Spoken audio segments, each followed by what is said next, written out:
Welcome to the Empress Lioness, a sacred space where the spirit roars and the soul remembers everything. In each episode, we sit with visionaries, founders, creators, and healers. I'm your host, Karen Mitchell.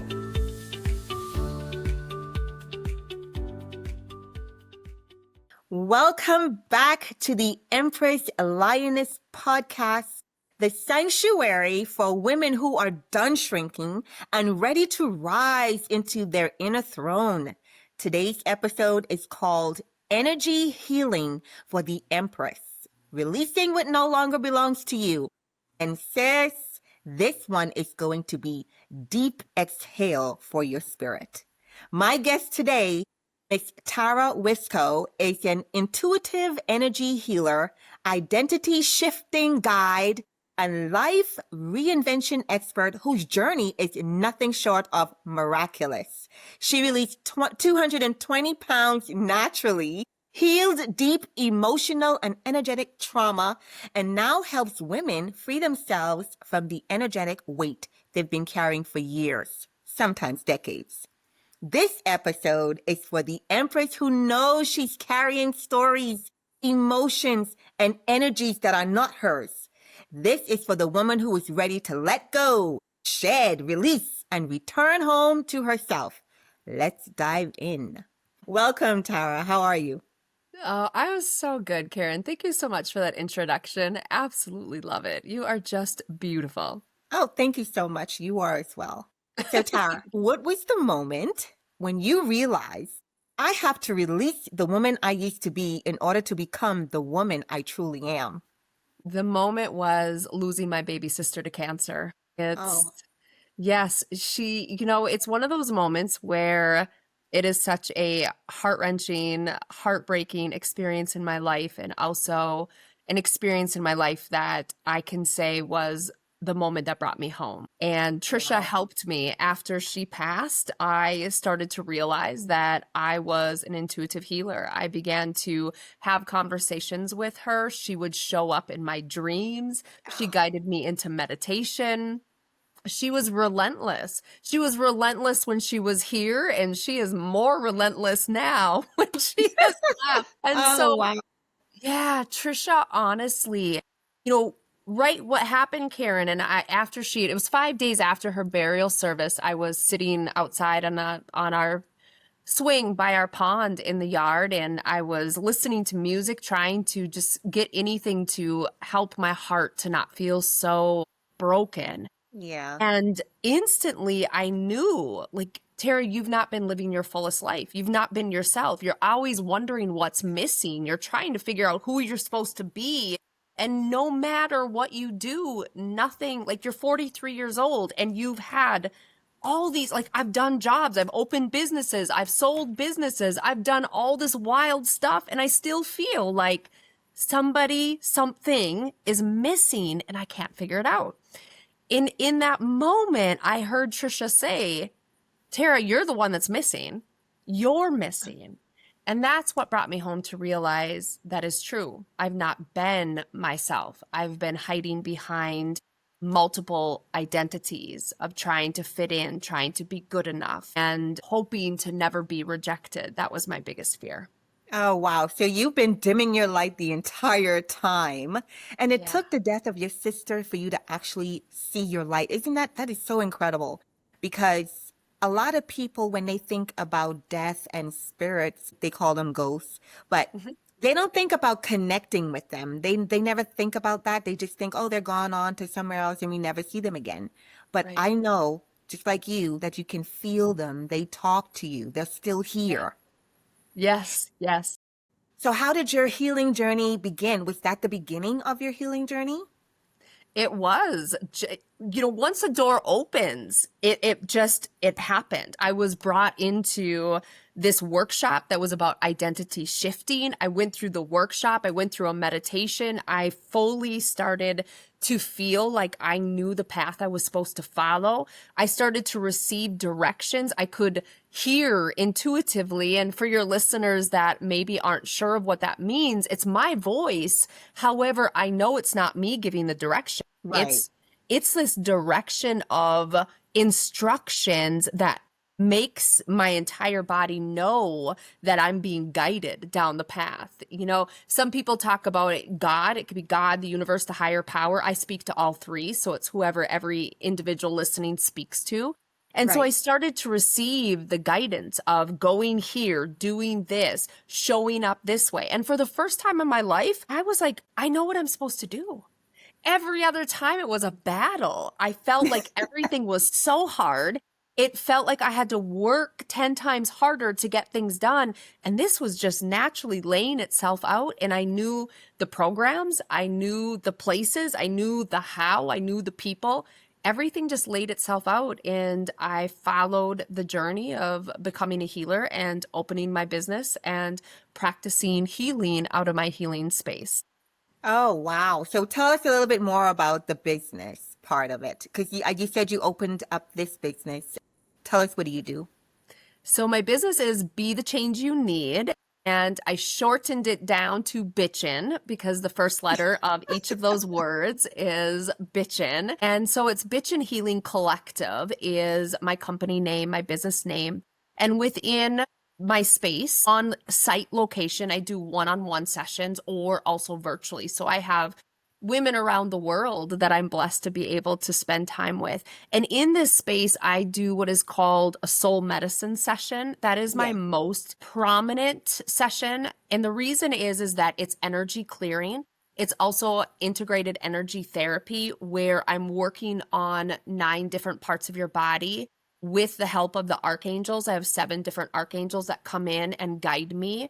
And I Okay. also use theta healing in that. So I go to the 7th plane and I spend time there. That's where God, the universe, the higher power is. So doing the deep inner healing that's needed to be done.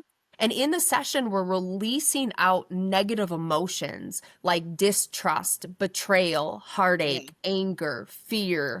These negative emotions that actually begin to cause dis-ease in our 4 bodies, our physical, emotional, mental, and spiritual. And once we're releasing this out, we're actually opening space in our body to receive the positive, which is the Right. opposite of the negative that we're releasing.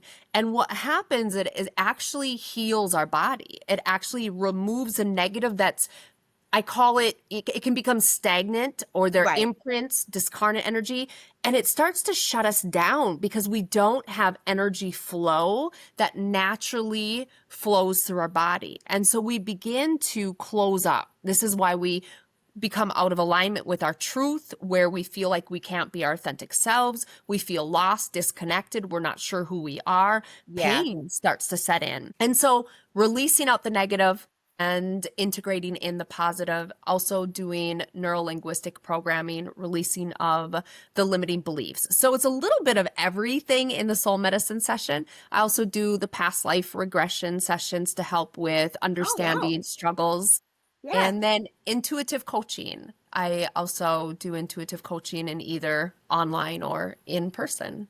Oh, wow. That is so awesome. And I know a lot of my viewers, they're going to need some of that stuff, especially the ones, because it all starts with changing your mindset, right? But once you Yes. do, then those things play a major role in going along on that journey. But Tara, I know you lost 222 pounds. Girl, you look excellent. Thank you. Even though Thank you I so can, much. like, you look really good. But what was the emotional or the energetic weight you carried before the physical weight? Yeah. So that would, like, the energetic, the emotional was started from the time when I was 8 years old when I found out that my dad was not my dad. Oh, In a split second, I discovered that this was my stepdad and that I had a biological dad that had chosen not to be in my life when I was born. And so that began the belief that I wasn't good enough, that I'll be rejected, I'm not worthy of love. And so I started to spiral out in these very deep creviced beliefs within me from the time of 8, and it continued on. I finally met my dad when I was 12, my biological dad, and developed a great relationship with him. I okay. looked like him. My mom and my stepdad, he's my dad, but my 2 sisters, they're blonde hair and blue eyes. So here I am, brown hair and brown eyes. I mean, I didn't fit in. I wasn't Right? like them. But meeting my biological dad, everything was a match. I mean, it was like looking in the mirror. I know, Right? It was right? beautiful. And I felt like I Yeah. belonged. I felt like things started to fit and make sense. And 3 years later, he passed. He was gone Oh, just like that. And so wow. I felt abandoned by him all over again. And that Yeah. began my struggle with food. I started to replace my emotions with food. Food never disappointed me. It was always there. I always knew I could count on it. I knew what it was going to taste like. I knew it was available when I wanted. I knew where to get it if I didn't have it. It never, ever rejected me and always loved me back. So food became my best friend. It became who I trusted. And I call it who because it literally became a being to me. Yeah. And that led to morbid obesity and suicide. I Oh, began to wow. struggle with suicide because of my struggles with my weight, my body, trying to lose the weight, not able to keep it off, not being able to heal the food addiction that I had. I didn't know how to get to the other side of it. And so as I began the journey of healing internally with positive affirmations, with mirror work, I started to understand why I struggled with food, why I turned to food, and why it became my saving grace is that I had all of this internal belief that I wasn't good enough in the human space. Would you think that the world might have thought you needed to fix the weight? But what did Yes. you actually need to heal? Was it that loss of your dad or the loss of self-worth? What were you healing? Yeah, I love that you're asking this question. First of all, the world always, they look at you and they see your body and they think you need to deal with that. You know, you just Yeah. need to try harder, I would hear. You need to get more disciplined. You obviously aren't eating the right things. You're not moving your body enough. They were looking at the outside and assuming that they knew what was going on, but nobody ever asked me how I was doing on the inside. Right? Nobody knew that I struggled with depression, knew that I had anxiety, and nobody knew that I was struggling with suicidal ideation and Wow. then suicidal attempts. And so what I needed to heal was all about self-love. I had this epiphany moment when my middle son saved my life and literally saved my life. I was going to end my life and he walked into the room and he stopped the situation from going any further. And when he asked me, "Are you going to die, mama?" I realized I had a choice. I always felt like I didn't have a choice. I had let life live me. And I thought that from the time I was 8, that was what it was, that I didn't get to have a choice in that. Life just happened and you just did your best to get through it doing Yeah. what you could.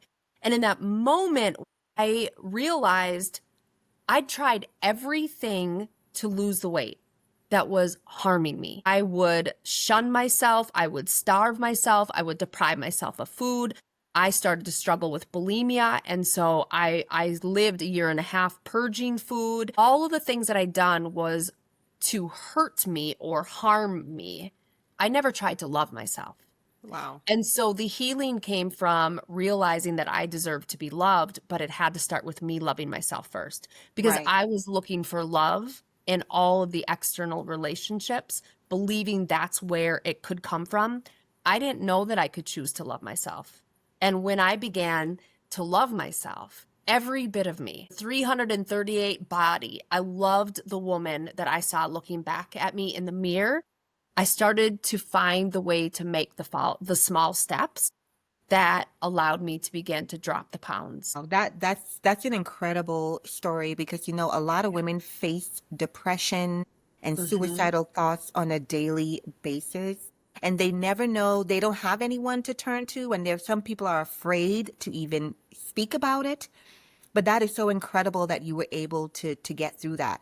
I think if we understood as women that you can't look for love on the external, you Yeah. have to look for it on the internal, then it starts to help you. I mean, we're all a product of our environment and circumstances, right? But it's how you proceed with that. So, Yeah. Tara, explain to us how unprocessed emotions and trauma can create energetic blocks. How does a woman know she's carrying energy that isn't hers? Yeah. Well, especially, this is a perfect timing. I know that this won't be aired probably till January, but we're talking about it right after the holiday of Thanksgiving, primarily if you celebrate that, or just in general holidays. So even if you Right. don't celebrate that, you go to the grocery store, there's all kinds of people out, right? People are Yes. milling. You will feel it in your body. You can feel that you have energy that's not yours because your body feels heavy. Feel a sense of feeling clogged. You're likely more tired than normal. You might feel a little bit more irritated or on edge than you typically would. You maybe are thinking, why did I just say that? What was that thought? What just came out of my mouth? That's not me. Or you may be feeling this sense of, I really want to do this. And then the next second, you're telling yourself you shouldn't do it. Though incredible signs, I mean, very, very common signs, I should say, when we're taking on energy that's not ours, and also that we're being energetically blocked. Another good sign of knowing that you're energetically blocked is that your body struggles with pain. You can just feel like your body's tired, but you feel like you're shrinking. And how I like to look at that is if you actually let your body be the guide for you or speak for you. If Right. you ask it, like, is my body feeling happy right now? You will notice, like right now, my body, my chest, my shoulders are expanding. That's a yes. But if you're feeling really worn down and really like taking on stuff that's not yours, your body will constrict. You will feel that Oh, you will go inward. And so you can use that as a yes or no. And this is important for us women because we live for everybody else in our life. So let's yes. say somebody is commonly calling you and asking you to do stuff, and you dread every single second of it. So check in with yourself before you say yes or no and ask yourself, is this going in and shopping on Monday? Is it a yes? Instantly, I feel myself closing down. It's a no. First is if I say on Monday, should I go to the gym and work out? I'm like, yes. My body just wants to go. Yes. It extracts. It's like, yes, let's go. Yeah. Versus for some reason, shopping on Monday doesn't sound good to me, which that surprises me, Karen, because I'm good with shopping. Shopping on the weekends doesn't sound good to me. So sometimes we'll be surprised by that of what our body says. But back to the traumatic blocks, it's really just allowing your body to speak to you when Yeah. you're just not feeling good. Oftentimes, too, we will think that we're around people and then we'll get a head cold. Sometimes our body gets sick in a way to get rid of energy that's not ours. And so it not always is a virus or a true bacterial infection. It's our body getting rid of negative energy that's not ours and doing its best to let it go. And in that situation, the best is to drink your water, it's to rest, it's to eat your green vegetables, your healthy whole foods, because that activates your healing process in your body versus giving it medication that actually is another chemical that shuts your natural healing down. So where does your body actually hold that pain? Or is it just the feeling that you get? Yeah, it holds it everywhere. It holds it everywhere. It comes through in feelings. As an intuitive healer, I can drop in and I can feel where it is. I can locate it. Sometimes, like my women, when I connect with them, they'll be able to feel it for the very first time. They will notice it. That will happen often in a session with a woman where I am uncovering something that happened and I will ask them, do you feel that in your lower belly? And as soon as I do that, they'll say, yes, I've been wondering what this pressure is. Why do I feel this? And in that moment, I can then begin to bring forward what is there. What is it? Is it trauma from this lifetime? Are you holding that trauma for that reason? Right. Is it past life that you have brought this in through the past life? So there's different things that we will pick up on. Body wide, we will hold it. Not always do we know, but sometimes if you're having a pain in your elbow that doesn't make sense, it all of a sudden came on, could be energy that's blocking that. It's pressing wow. nerves. If you're having a constant headache, if you feel like you have a kink in your neck and you don't understand why, it can be anywhere in your body. Okay. Well, most women try to change their life while still clinging to the identity that created the pain. What does it mean to release an old identity? Yeah. So releasing that old identity, the reason why we want to do that is because when we're still living behind old identities that served us, that got us through situations that we needed to get through, or they were identities that we developed because we believed that we had to have them in order to survive. For instance, when I was 8 years old, I developed an identity that I had to fit in order to be loved. And so I lived behind that identity in every situation that I stepped into. New friendships, new jobs, anything and everything. That identity was, you be who you need to be, you speak the way you need to speak in order to stay accepted and loved. And that meant I was whoever I needed to be. So that was a chameleon identity. And the reason we need to release it, as long as you live behind that, I continue to show up as that. That's who I was. And once I was able to release that being, I could then step into my authentic self. I could be my truth, because that identity was a fake version of me. That wasn't truly me. That was me operating in a way that I thought was how I had to operate. And so releasing it gets us into that state of being our authentic self, where we're speaking our truth, where we're feeling our feels, where we are allowing ourselves to show up in a way that feels right to us, not in a way that keeps us stuck in grooves of being the woman that we think our partner wants, our children want, our family wants, our friends, our coworkers, the world. Right. And oftentimes as women, we will live behind 6 to 8 different identities.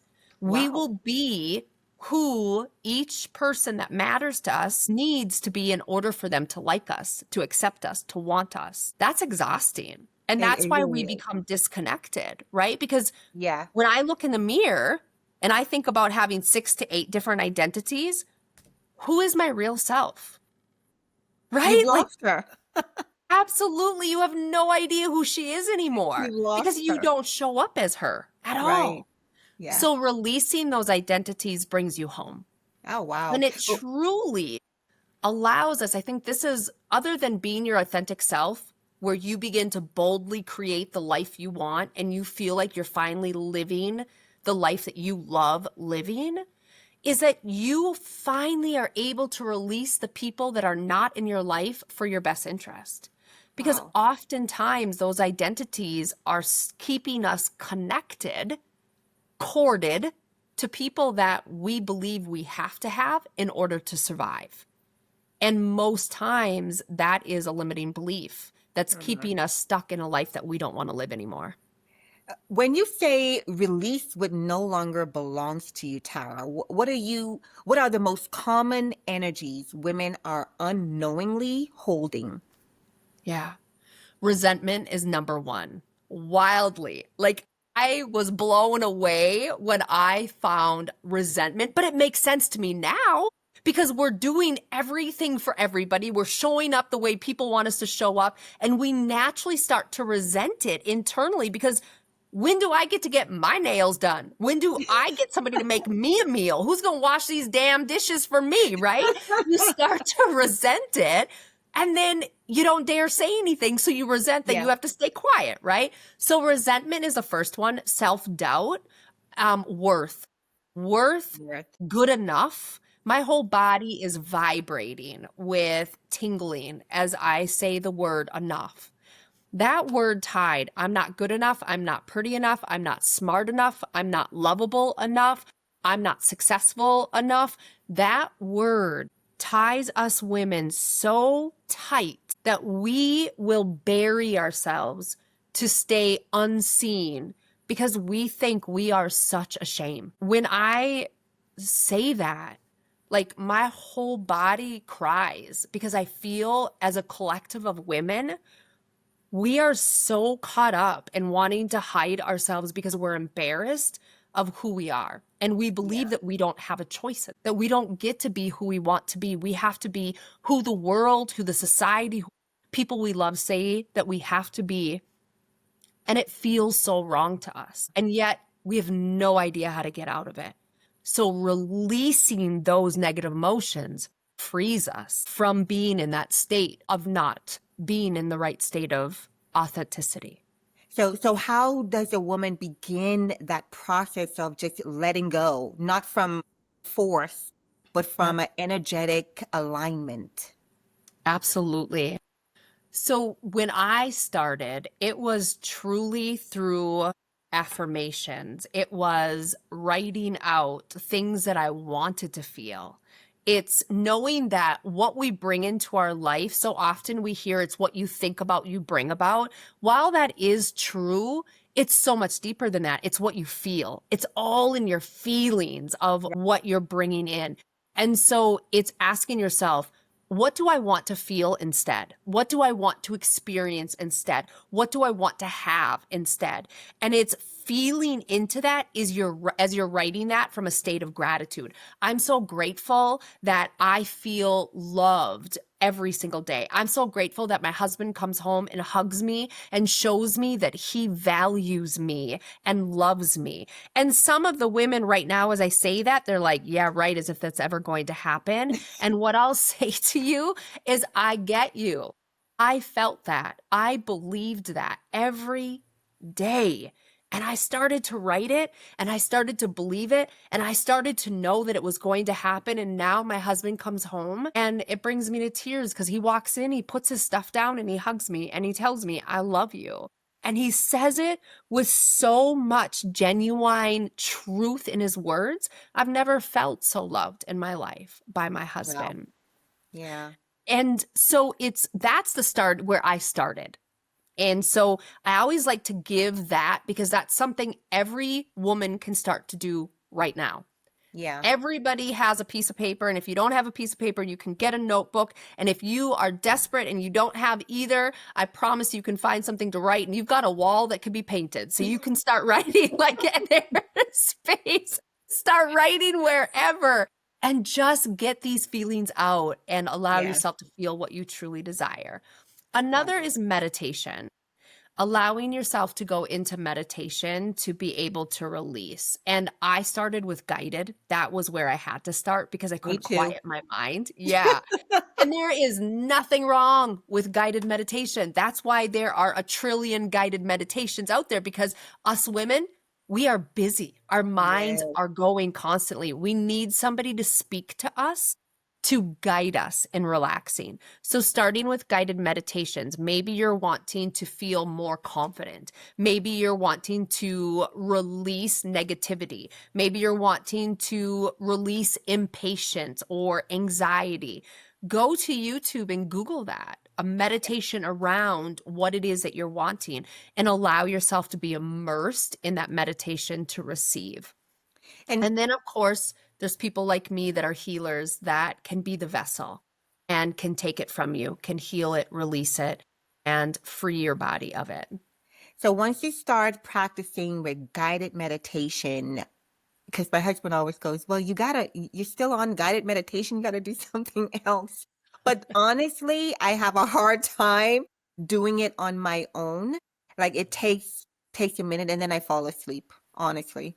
Yeah. And I'm like, what else is there? Maybe I need to go and do like Eat, Love, Pray and go to one of those Buddhist temples and then learn how to meditate without falling asleep. What do you recommend? You already know how to meditate. And the fact that you're sleeping, the reason why you're sleeping is your subconscious mind is guiding you in doing what you need. I used to fall asleep. And now I don't. Now I'm present. Right now, where you're at, Karen, is you need to sleep in order for your subconscious mind to get everything out of that meditation, because what happens when you're not sleeping is your logical mind, your left brain is in there saying, you should probably be doing this. Did you Yes. know? Did you hear that? Right? Yeah. So your logical mind is overruling your flow and your ability to be present in that subconscious space. So your unconscious mind, your subconscious mind is like, just put this girl to sleep so we can get the most out of this. So you're okay. I feel like I accomplish whatever I need to accomplish doing it, but I'm like, it has to be another way. But you teach that self-sabotage is a protective mechanism. What is the deeper message behind sabotage? Oh my gosh. It is protection. We will self-sabotage to keep ourselves stuck in a cycle because that's what we know. It's comfortable. That's what keeps us in the comfort zone of what's normal to us, what feels right. Because the minute that we get pushed out of our comfort zone, that's when we feel like we're free flying and we are so uncertain, we're unsteady, we feel out of control and out of balance. And so if we self-sabotage, that keeps us from going into the new. Keeps us from people not liking us, people rejecting us. That's the word that I always say because that has been my fear. Now I'm like, please reject me because I don't want you to like me. Like, okay. Well, I Thank don't you for care if you rejecting do. me. But it's that self-sabotage is what will keep us keeping people in our life and keeps us playing small, because playing small is easier for people to stay around us. Think about women that are like loud, even like myself. There are women that are loud and confident, and I feel myself sometimes being like, who do you think you are? Like I cop an attitude at her, and she's not doing anything wrong. She's changing the world with a beautiful message, and I'm hating on her because she is so pretty, she's confident, she's smart, and I perceive that as being big-headed, conceited, and nothing but an egotistical witch. Yeah. And she's not. And so we as women, we do that. We put that out to women that we see go big and do what we want. And so we self-sabotage so we don't experience that. Oh, wow. You know, that Right. is so true. As women, we do it to ourselves constantly. But how can a woman stop fighting herself and start listening to the wisdom behind her patterns?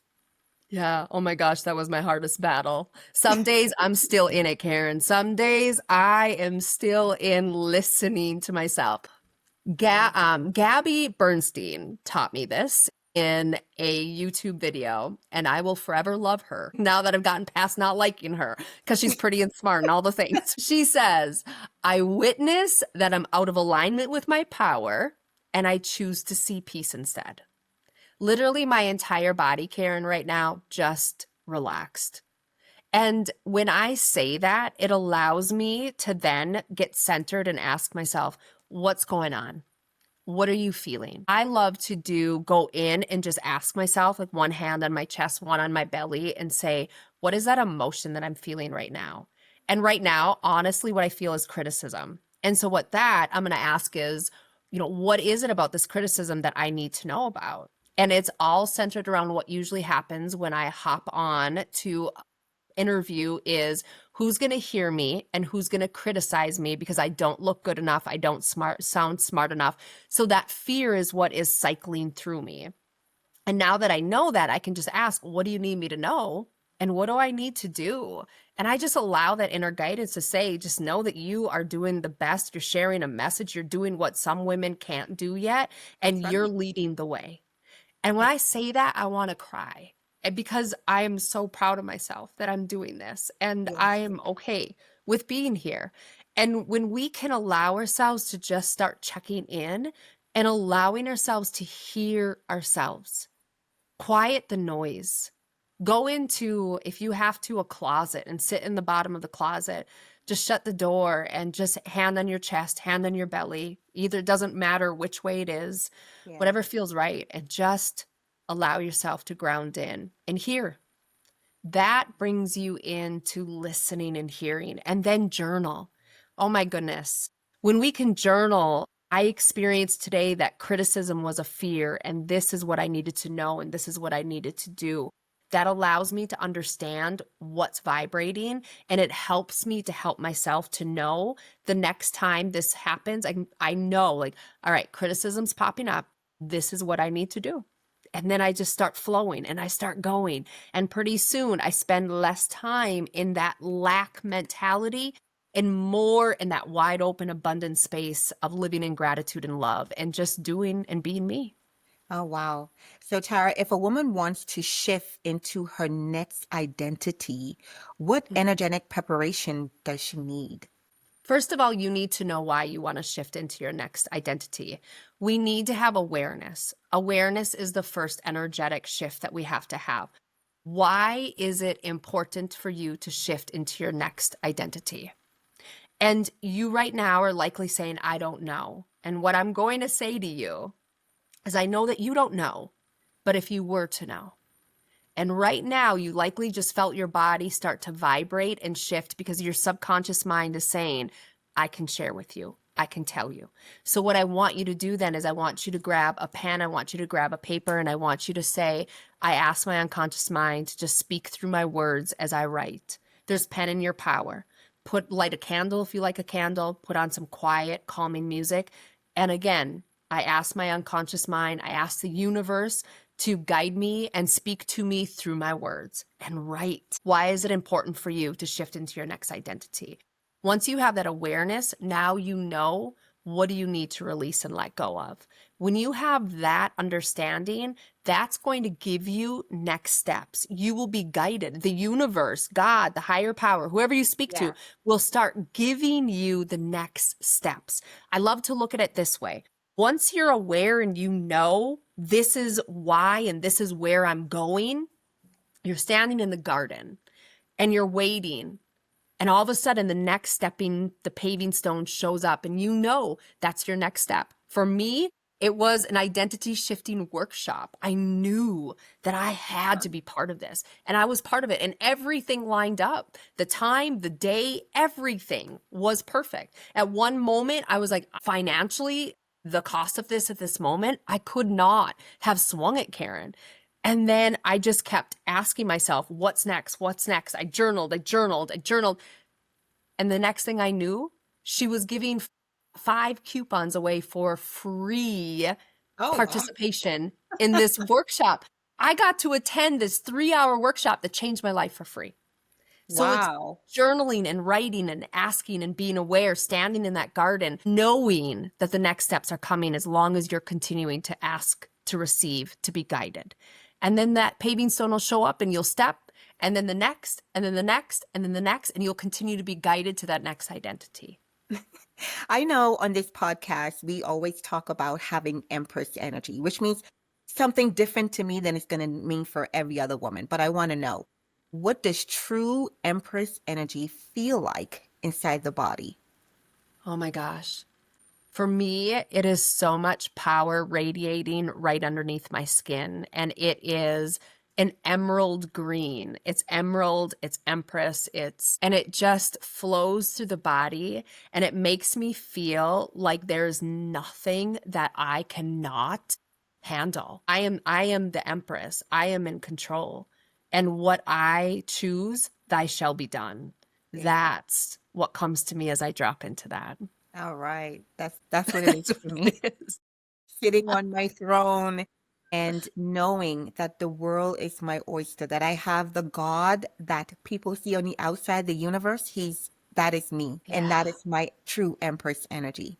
But if a woman listening were to claim one belief today that would shift her entire life, what should it be?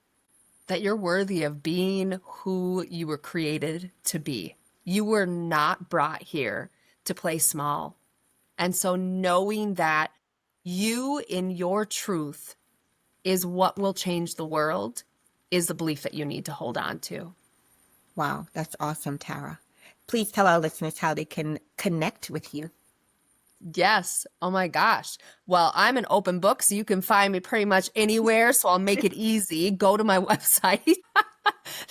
That's the easiest place to find how to connect with me. www.tara dash, like in the telephone number, wisco.com. So tara-wisco.com. On there, you'll just get to learn a little bit more about me. You will see the icons. It'll connect you to TikTok, Instagram, and Facebook. I do have a free Facebook group that is called Bitch and Healing Collective. I do intuitive card readings. I do different events for all of my women that are present there. So that would be a place that I would encourage you to check out as well. And Tara, before I let you go, I'm going to ask you one more question. Okay. What belief must a woman release to rise into her power? That's easy. I'm not good enough. You let that big lie go because you are good enough. You're absolutely right, Tara. Thank you so much for pouring into our listeners, for pouring into me with your wisdom, your energy, your story, and especially your truth. You are a reminder that releasing what no longer belongs to us is not a loss. It's a homecoming. So to every Empress listening, your healing is not about becoming someone new. It's about returning to the woman you were always meant to be. Until next time, stand tall, speak your truth, release the weight of the world, and sit proudly upon your inner throne. This is the Empress Lioness Podcast. Thank you.